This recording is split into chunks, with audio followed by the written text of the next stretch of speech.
Gaza തെരുവിലെ ചോര കണ്ടേ ഞാനും എഴുതട്ടൊരു കണ്ണീർ കാവ്യം.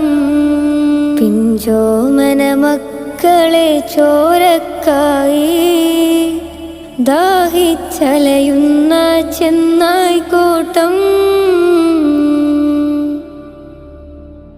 മരിച്ചത് ഞാനല്ല, നീയാണ് മുസ്ലിമേ. ഫാസിസ തടവറയിൽ അടിമയായി നിൽപ്പോ നീ. എന്ന് തീരും ഈ കണ്ണുനീരിൻ മോചനം നേടുകില്ലേ? ഫലസ്തീൻ ചിരിയെന്നത് കാണാക്കിനാവല്ല,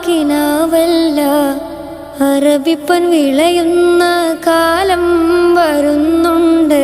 തഖ്വ കൊണ്ട്